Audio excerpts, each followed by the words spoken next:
विद्यार्थी मित्रों, जय जिनेन्द्र। आनुवांशिकता क्या होती है, आनुवांशिकी किसे कहते हैं और मेंडल का प्रयोग कैसे हुआ कि ये कुछ लक्षण प्रभावी है, कुछ लक्षण अप्रभावी है, और द्विसंकर एक संकर क्या होता है, मेंडल का पृथक्करण नियम क्या है, स्वतंत्र अपव्यूहन का नियम क्या है, और मेंडल ने अपने प्रयोग में मटर के पौधे का ही चयन क्यों किया, इन सारे छोटे छोटे प्रश्नों का आज के इस वीडियो में हम समावेश करेंगे। मैं हूं बलवंत भंडारी और आप हैं मेरे चैनल गुरु एंड देव पर। अगर चैनल पर पहली बार आए तो चैनल को सब्सक्राइब कर लें और अपने साथियों को जरूर बताएं ताकि वो इस प्रकार के वीडियो का लाभ ले सके। आइए प्रारंभ करते हैं। सबसे पहला प्रश्न है, आनुवांशिकता क्या है। जीवधारियों में पीढ़ी दर पीढ़ी यानी एक पीढ़ी से दूसरी पीढ़ी में विभिन्न लक्षणों का संचरण आनुवांशिकता कहलाता है। एक पीढ़ी से दूसरी पीढ़ी में जो लक्षण है उनका जो संचरण होता है वो कहलाता है आनुवांशिकता, तथा ये लक्षण आनुवांशिक लक्षण कहलाते हैं। आनुवांशिक लक्षण किसे कहते हैं? जो लक्षण एक पीढ़ी से दूसरी पीढ़ी में आए वो लक्षण कहलाएंगे आनुवांशिक लक्षण, और ये जो प्रक्रिया है इस प्रक्रिया को हम कहते हैं आनुवांशिकता। आनुवांशिकी क्या है? तो विज्ञान की वह शाखा ब्रांच जिसमें आनुवांशिक लक्षणों, उनके संचरण एवं कारणों का अध्ययन किया जाता है उसे हम कहते हैं आनुवांशिकी। मेंडल को प्रयोगों द्वारा कैसे ज्ञात हुआ कि लक्षण प्रभावी है या अप्रभावी होते हैं?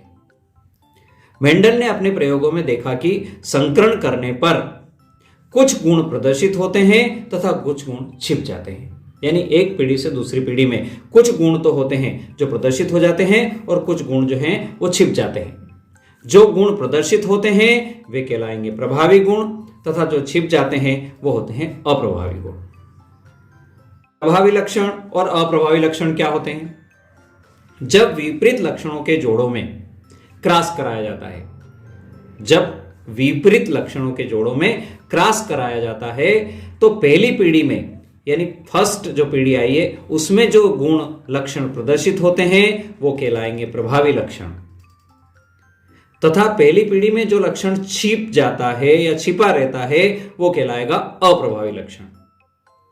यहां पर एक और चीज आती है, तथा गुणों की यह प्रवृत्ति प्रभाविता कहलाती है। कई बार पूछा था प्रभाविता किसको कहते हैं, तो गुणों की वो जो क्रॉस कराया जाता है और पहली पीढ़ी में लक्षण प्रदर्शित होते हैं, प्रभावी नहीं होते हैं, छिप जाते हैं अप्रभावी, और ये जो प्रवृत्ति है इसे प्रभाविता और इस नियम को प्रभाविता का नियम कहते हैं।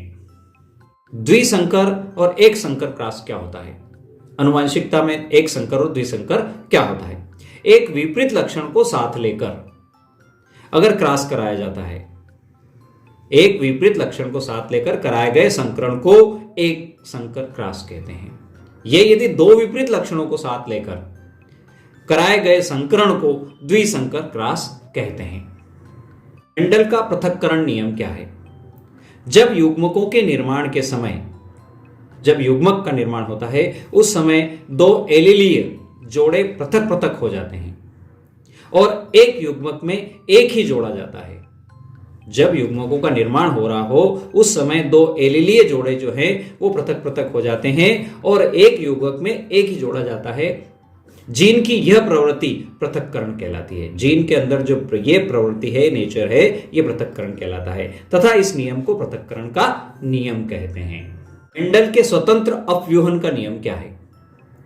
मेंडल के स्वतंत्र अपव्यूहन का नियम, मेंडल के इस नियम के अनुसार जीवों के लक्षण एक दूसरे से प्रभावित किए बिना स्वतंत्र रूप से युग्मकों या संतान में जाते हैं। जब जीवों में एक पीढ़ी से दूसरी पीढ़ी में लक्षण जाते हैं तो एक दूसरे से प्रभावित किए बिना जो संकरण हुआ है या जीवों के जो लक्षण अगली पीढ़ी में जा रहे हैं एक दूसरे से प्रभावित किए बिना स्वतंत्र रूप से युग्मकों या संतान में चले जाते हैं। अतः उन लक्षणों का पृथक्करण स्वतंत्र रूप से होता है, अर्थात एक ही लक्षण की वंशागति दूसरे लक्षण को प्रभावित नहीं करती है। इस प्रवृत्ति को स्वतंत्र अपव्यूहन कहते हैं तथा इस नियम को स्वतंत्र अपव्यूहन का नियम कहते हैं। ने अपने प्रयोग में केवल मटर का पौधा ही क्यों चुना? तो मेंडल ने अपना जो प्रयोग किया उसमें मटर का पौधा चुनने के जो महत्वपूर्ण कारण थे, प्रमुख कारण थे, उसकी हम बात कर रहे हैं। नंबर 1, मटर का पौधा आसानी से स्वतंत्र रूप से उगाया जा सकता है, यानी अकेले इसको उगाया जा सकता है, स्वतंत्र रूप से उगाया जा सकता है। नंबर 2, मटर के पुष्प द्विलिंगी होते हैं।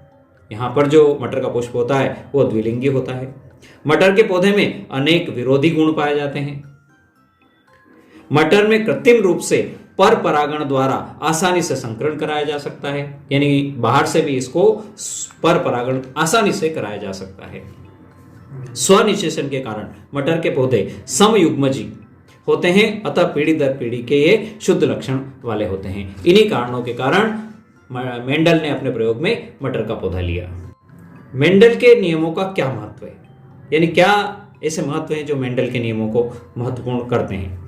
मेंडलवाद, यानी जिसके मेंडल के नियम कहते हैं, उसके आधार पर उच्च लक्षणों वाले संतान को प्राप्त किया जाता है, यानी उच्च लक्षणों की संतान को यहां पर प्राप्त किया जा सकता है।